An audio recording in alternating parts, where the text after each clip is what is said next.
If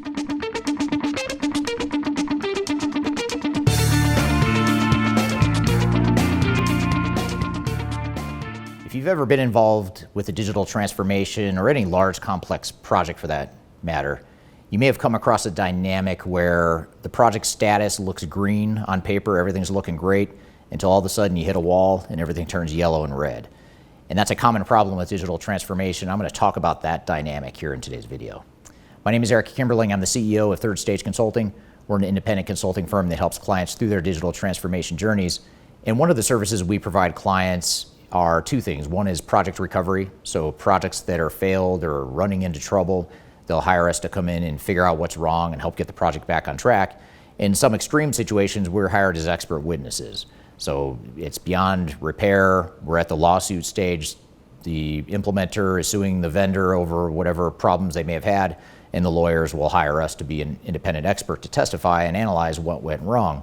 And in those cases where we're coming in on the tail end after a train wreck has already happened, one of the most common dynamics we see is that looking at project statuses week to week and just overall project pulse, the health of the project is very healthy on paper. It's all green. Every status or category we look at is all green until all of a sudden we hit a problem and things start to turn yellow and red. And these sorts of failures don't happen overnight. Those sorts of risks don't just appear overnight. Those risks are percolating, creating problems along the way, but the problem is a lot of project teams don't see that. And that's part of what I want to cover here today. Now, one of the most common dynamics we see in these cases where the red status all of a sudden appears in a project status is that the system integrator is the one self-reporting on how the project is going.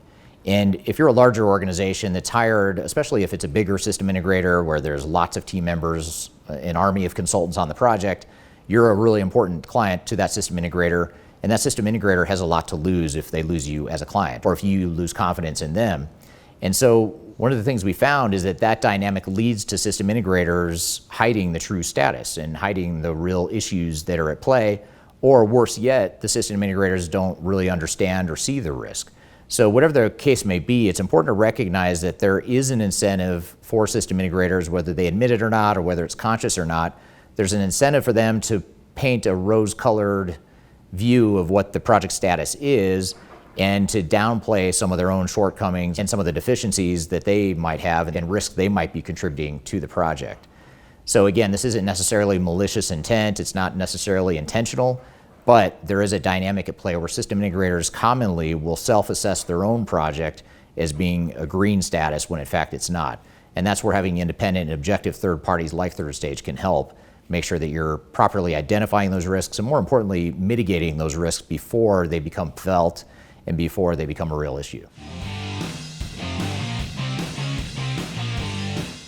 Now, just as the system integrator has an incentive to downplay risks and to overstate the health of a project status, so too do your internal resources have a similar type of bias.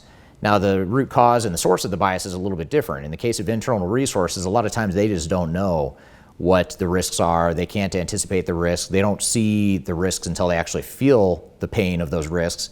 And by the time you feel the pain and start to see the resistance to change, or you start to run into trouble with the way the software was built and configured, if you wait until those things percolate too long, it's too late to fix it. So the key is, how do we ensure that we anticipate and proactively address those risks up front?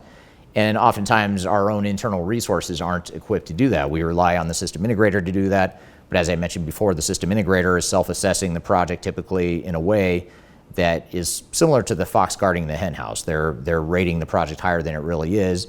And a lot of times the internal resources will just follow the lead of the system integrator, and that's something that is very real that needs to be worked through. Now, there is a sort of self-preservation that comes into play as well. Everyone's human, everyone wants themselves to look as good as possible, especially in a highly political organization or highly ambitious types of employees that might be on the project team. They're in some ways going to be likely or more likely to hide the true status of the project as well, or at the very least not know what the true status is. So the key there is to, again, have an objective third party that can help identify what those risks are, and someone that doesn't have anything to lose by identifying mitigating those risks. Now, I mentioned earlier in this video that oftentimes it's hard to see the risks. System integrators and internal resources commonly don't see those risks. But by the time they feel the risk, it's oftentimes too late. And I'll give you three common examples of where that's true. If you get to these milestones in the project and are just now starting to feel some of the pain or just now starting to identify some of the risks, your project's probably in trouble. Now, the first one is user acceptance testing. That's where the rubber meets the road, where a lot of times the employees and the stakeholders within your organization are first seeing the software for the first time. They're getting their hands on it. They're trying to run transactions and volumes through the system. And if you start to see a great deal of pushback and a lot of red flags and showstopper types of things in that phase, that's a common phase where you see a lot of pushback and a lot of problems. And if you haven't properly mitigated risk and run your project properly up until that point, things may have very well been all green up until you get to user acceptance testing, when all of a sudden things can turn to red very quickly.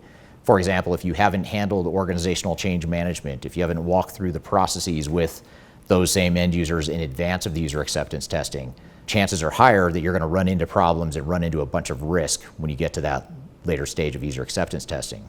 Another example of where projects will often flip to red abruptly is the training phase. When you start to train the masses of end users and people start to freak out because they realize how much their processes are about to change.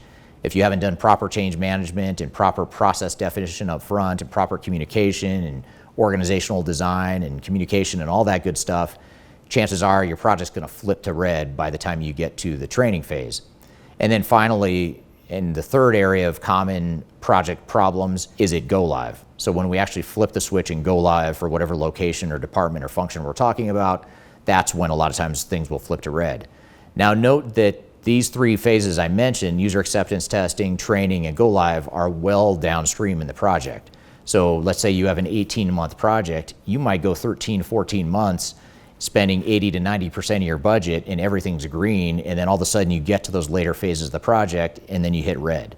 And that's a problem because it was never really green all along if you're hitting red all of a sudden at one of those later three phases that I mentioned. So the key is, how do we anticipate the problems? How do we draw them out earlier in the process so that we can mitigate those risks before we feel it, and we can mitigate the risks so they don't become problems when we get to one of those three stages of the project. So one of the simplest takeaways I can leave with you on your project status is, if you get weeks and months into your project and everything's green, there's probably something wrong. Most projects have difficulties, they run into challenges, they run into problems and risks, and that includes our own clients, companies that we help through their transformations. I would love to say that they're all green all the way through go live, but they're not. There's yellow, there's red in there. The key is, how quickly do we identify those and how quickly do we tackle those head on? So if you're working with a consultant or an internal team or system integrator that's telling you everything's great and you're weeks and months into the project, something is definitely wrong, because every single project out there is going to have challenges and going to have problems along the way. The key is, how quickly do you identify those?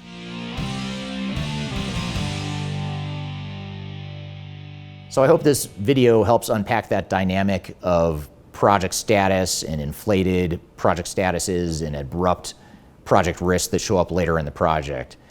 One of the biggest things you can do to mitigate these risks is to implement a quality assurance program by an independent third party, someone that can identify the risks objectively, that is enough of an expert to anticipate what the risks might be, and someone that has nothing to lose by identifying the risk. You want someone that's looking out for you and isn't worried about their own self-preservation and perceptions of themselves.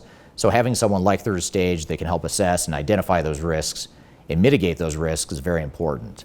If you'd like to chat more about it, feel free to reach out to me. I'm happy to brainstorm any risks you might be seeing in your transformation, or if you're early in your process and you're just starting to plan for the transformation, feel free to reach out. I'd be happy to be an informal sounding board for you as you start your project. I also encourage you to check out some of the links I've included below. A lot of the downloads below will help you as you continue your transformation journey. I hope you found this information useful, and have a great day.